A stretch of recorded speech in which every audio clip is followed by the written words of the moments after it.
Assalamualaikum warahmatullahi wabarakatuh. Perkenalkan, nama saya Hendra Gunawan, kami dari kelompok 2. Saya Rizky Permana. Saya Muhammad Riyad Anugrah. Saya Muhammad Rizky Permana. Kami akan mempresentasikan hasil makalah kami, yaitu tentang Kecamatan Palo, yang akan dibacakan oleh Riyad. Bab 1. Pendahuluan. Latar belakang. Palo merupakan sebuah kecamatan yang ada di Kabupaten Sambas, Kalimantan Barat, Indonesia. Ibu kotanya adalah Wiku. Palo merupakan salah satu kecamatan di Kabupaten Sambas yang berbatasan langsung dengan Sarawak, Malaysia. Palo merupakan kecamatan terluas setelah Kecamatan Sajingan Besar di Kabupaten Sambas. Secara geografis, perbatasan utara Laut Cina Selatan, timur Kecamatan Sajingan Besar dan Malaysia Timur Selatan, selatan Kecamatan Galing, barat Laut Natuna. Di Kecamatan Palo juga terdapat 8 desa kecamatan, yaitu Kalimantan, Malik, Betang Danau, Mentibar, Nibung, Cibubus, Tanah Hitam, dan Temajuk. Objek wisata yang di Kecamatan Palo yaitu Pantai Tanjung Kemuning yang terletak di Desa Palo, Pantai Selimpai atau Taman Wisata Tanjung Belimbing yang terletak di Desa Sebebus, yaitu tempat penangkaran penyu langka. Pantai Tanjung Datuk yang terletak di Desa Temajuk dan merupakan tanjung dengan garis pantai terpanjang di Kalimantan Barat. Dan yang akan kami bahas adalah Temajuk. Nama ini pasti masih asing di telinga kita. Secara administrasi desa termasuk merupakan bagian dari Kecamatan Palo, Kabupaten Sambas, Kalimantan Barat. Merupakan desa terakhir berbatasan langsung dengan Malaysia. Letaknya pun pesisir di bagian ekor sebelah barat Laut Pulau Kalimantan, berjarak 350 km dari kota Pontianak, ibu kota provinsi Kalimantan Barat, menuju arah utara.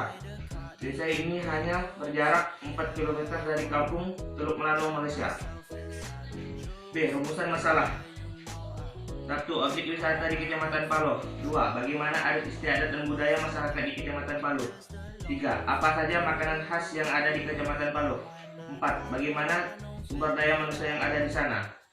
5. Apa saja kelebihan produk yang tidak dimiliki oleh objek lain. Tujuan pembahasan.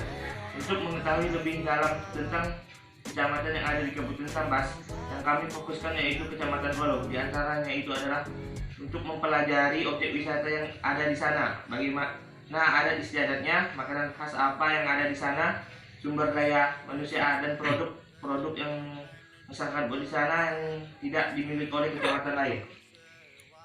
Bab 2 pembahasan akan dibacakan oleh Fikri. Bab 2 pembahasan. Objek wisata. Jadi terdapat banyak sekali objek wisata yang ada di Kecamatan Palo, dan kami hanya akan mengidentifikasi satu saja. Objek wisata yang terletak di Desa Temajuk, yaitu objek Pantai Temajuk sebagai berikut. Pantai Temajuk. Pantai ini juga merupakan tempat berteduh bagi penyu-penyu. Pantai Temajuk terletak di ujung utara bagian barat Kalimantan Barat. Adalah daerah yang paling diminati para penggemar wisata pantai. Temajuk merupakan desa yang berada di sebelah utara bagian barat, berada di Desa Temajuk di Kecamatan Palo, Kabupaten Sambas, Kalimantan Barat, yang berbatasan langsung dengan Malaysia. Pantai Temajuk memiliki garis pantai yang cukup panjang, yaitu kurang lebih 60 km. Sesampainya di Pantai Temajuk, Anda akan dihadapkan dengan kondisi pantai yang masih alami, dengan pantai pasang surut yang eksotis. Hamparan pasir pantai yang lembut berpadu dengan gugusan berbatuan granit yang membentuk formasi yang indah. Airnya pun jernih. Saat cuaca cerah, langit yang biru bersih tanpa awan akan menambah keindahan. Di Pantai Temajuk ini, Anda dapat menikmati keindahannya dengan berjalan-jalan di tepi pantai dan dermaga atau berenang. Pada bulan Oktober Februari merupakan saat yang tepat bagi peselancar untuk menguji adrenalin, karena angin cukup kencang dan tinggi. Gelombang di pantai ini bisa mencapai 2 meter, bahkan lebih. Di dermaga Temajuk yang sangat panjang dan menjorok ke laut, Anda bisa melihat panorama yang sangat indah, terutama pada saat sunset. Jangan sampai melewatkan detik-detik matahari tenggelam kembali ke peraduan yang eksotis dari Pantai Temajuk. Anda juga bisa menikmati pemandangan bawah laut dengan menggunakan snorkel di Teluk Atong. Keseruan di Temajuk bukan hanya keindahan pantainya. Jika Anda beruntung, Anda bisa melihat salah satu hewan yang tergolong langka dan dilindungi, yaitu penyu, yang biasanya datang ke pesisir pantai pada malam hari. Pantai Temajuk juga merupakan tempat bertelur bagi penyu-penyu. Tak heran kalau banyak orang yang mengincar tempat ini hanya karena ingin melihat hewan penyu tersebut. Karena memang susah untuk ditemukan di daerah lain, di Kalimantan Barat khususnya.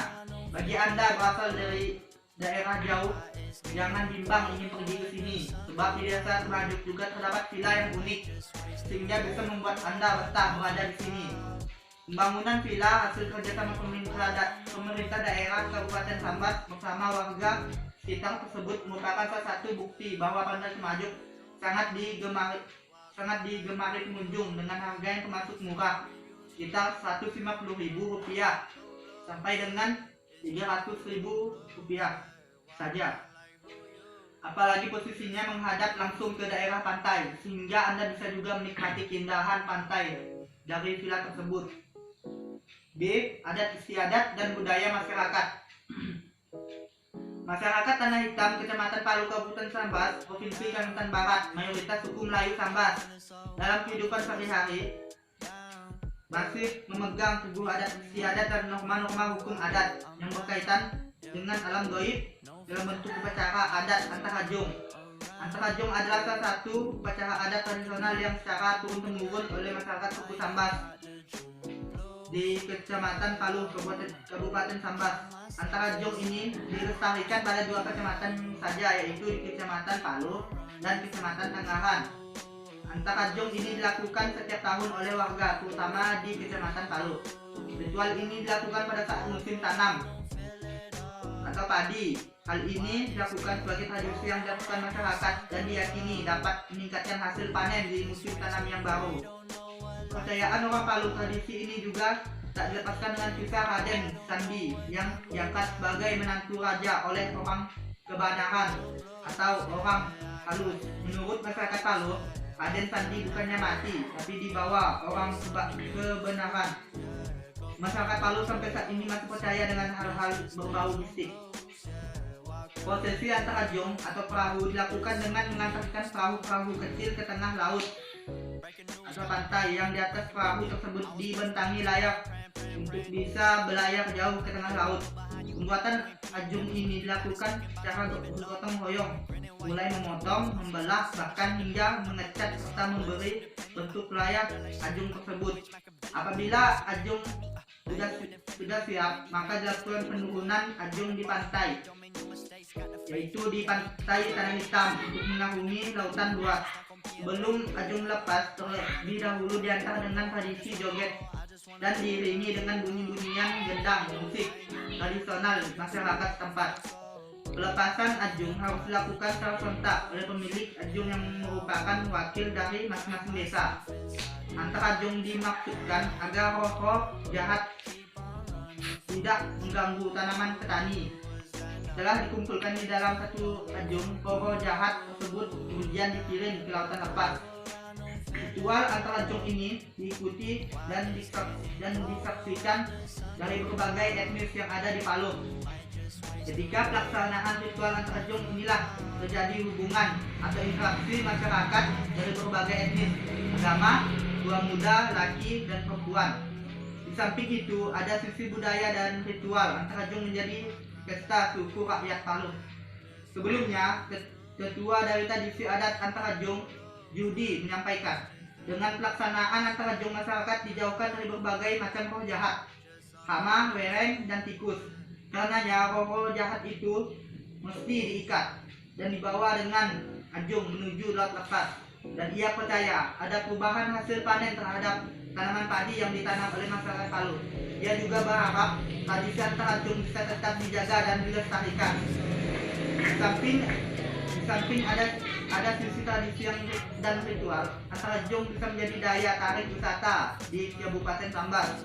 Ia juga berharap tradisi Antarajung ini lebih dikenalkan lagi keluar daerah agar wisatawan dapat mengenal tradisi Antarajung ini. Baiklah, poinnya akan dilakukan oleh Lestio. C. Makanan khas. Di bawah ini adalah beberapa makanan khas yang kami identifikasi, yaitu A. Bubur pedas. Bubur pedas merupakan makanan khas Sambas. Bubur pedas dibuat dari beras yang ditumbuk halus dan dioseng.